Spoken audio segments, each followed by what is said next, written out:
Hello everybody, here we are today talking about the Washington Capitals and why they would be such a weird team to make the Stanley Cup playoffs. So before we start, please make sure to subscribe if you're new to me or hockey, whatever the case may be. That being said, let's get on into it. So the Capitals are a team that has been a mainstay in the playoffs over the past decade and a half. In fact, over the past 16 seasons, they've made it to the postseason 14 times and have won a championship in that time. So they've been a mainstay for a while now. Why would I say that the Capitals are a team that would be weird to make it to the playoffs? We know how I just said Washington made it to the playoffs 14 of the past 16 seasons. Last season was one of those two occasions where they weren't able to make it. They ended up finishing with an 80-point season, which is their lowest point total over a full 82-game stretch since the 2006-7 campaign, where they finished with 70 points. And on top of that, coming into this season, they were the second oldest team by average age in the NHL, and they were just behind the Pittsburgh Penguins, a team that also has been a club that's regularly been in the playoffs that just missed out last year. So going into this year, I think expectations weren't that they would make the playoffs because, again, second oldest average roster and coming off of your worst year in over 15 years. So not a lot of high hopes in terms of playoff aspirations. But here we are, and they have played 32 games at times of recording this. They play New York right now, but I'm putting this out tomorrow, so Saturday, and they are locked into the second wildcard spot, and they are, again, right there where they weren't expected to be. However, I do think they are far from a lock to make it this year. For starters, they're not scoring a lot of goals. They are 31st in the league for goals for per 60 at all situations. They are 30th in the league at 5-on-5 goals per 60. And then in terms of their power play, at the moment they rank 30th for power play percentage, just a smidge over 12%. So scoring goals has not come easy for them. And I think it's kind of a confusing thing too, because the Capitals are a team that's been able to score buckets of goals in recent memory. Of course, it wasn't that long ago they were winning the President's Trophy, and they were a side that was to be feared. Now they're in a spot where instead of scoring a bunch of goals, they are, again, towards the bottom of the league in this category, and it's not a norm that we've seen for people that are my age and younger.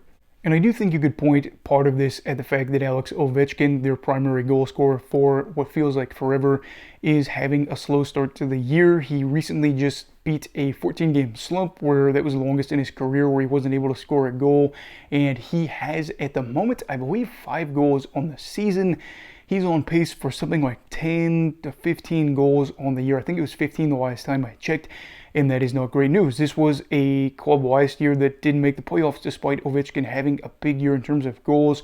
So you kind of worried that if he would be in a rut this year with age playing a factor and the team underperforming, they could be in a pinch. But again, they are able to hold out right now, despite the fact that Ovi has not been able to score a lot of goals. Now, is their power play affected by that? I'd probably argue yes, because who's been a guy that's been able to score in the man advantage? Ovi. However, in his time, you've seen a guy like Dylan Strome be the team's goal leader. Now, Strome is a player that is still relatively young, and thankfully has been able to get an opportunity in Washington and had a 65-point season last year. This year he has 13 goals and again is the team leader. However, I do feel like if you were to say that your team's leader for goals was Dylan Strome, a lot of people would be concerned about the state of their team. Nothing against Strome, but he has not been the go-to guy in a while, or really in his career. And now you're in a spot where the Capitals really only have 3 guys that have double-digit goals at this point.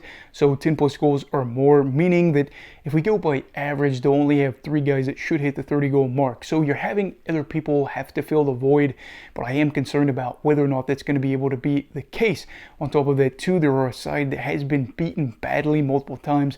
This isn't as big of an issue as it was at the start of the year. However, they have had some games where they've got pumped and it's not been ideal. I worry about their confidence as a side that could be, yo-yoing in and out of the playoff spot throughout the year. And also, too, just knowing the fact that getting beat on any occasion is just going to be fuel for the fire for other teams to say, well, these teams are able to beat them 6-0. Why can't we do it? Defensively, things haven't exactly been paradise either, as they're not like a bottom 5 team defensively in multiple categories. However, they're in a spot where they are not studs. So when you're in a situation where your power play is practically garbage right now, you're not scoring goals really at 5-on-5 or all strengths in general, you probably need to lock things down defensively, something that the Capitals over the season by their averages aren't doing at the moment. And there's drama there too with the whole situation where you have multiple players within the Caps organization seemingly not being part of their timeline or future, despite the fact that they have played key roles for the team and not even that long ago. So looking at this, it feels a lot like my season preview where I talked about Washington being a club that I thought might be able to get to the playoffs, but I was leaning towards no because of the fact that they were going to be so reliant on Ovi to score goals, which he's not doing right now. And they had an aging roster, some unproven guys, and I just felt like this was a side that was not going to be able to compete with some other teams in their division, let alone the conference. So right now, they are one of two teams in playoff positions that would have a negative goal differential. That kind of pokes out as well as an oddity. Could they get there with a negative goal differential? Absolutely. Just one of those deals where looking at Washington and their roster and just how they performed, you would be able to pick them out of most teams that make it to the playoffs this year and say they don't really fit in as a playoff side, let alone hardly anything resembling a contender right now. So while it is unfortunate if you're a fan of Ovi and some of these other guys that have been around for a while with Washington, that they aren't really going to be competing for a cup in the next few years probably, it's one of those situations where I guess you should try to enjoy the good while there's still something there. Maybe they make the playoffs and you can enjoy that. Maybe Ovi scores some timely goals. But on the flip side, I guess, again, too, if they're hanging in there right now and then Ovi does get hot, maybe things click for them there and then other guys are able to step up in a great way. So this is why I just think Washington would be kind of a weird fit for the Stanley Cup playoffs. Obviously, it doesn't matter if they're fit or not as long as they make it there, but it's just one of those deals where I guess we'll have to watch out for it. So what are your thoughts on the Washington Capitals? Do you feel like they would be a surprise team to make it to the Stanley Cup playoffs? And do you feel like they would be just a weird fit there? Anyway, let me know down below in the comments. Also, please make sure to like this video if you enjoyed it. Subscribe if you're new. Everybody stay safe. Have a great night. And good luck, hockey already. Goodbye, Brigadiers and Brigadettes. This is your captain signing off. Have a great night.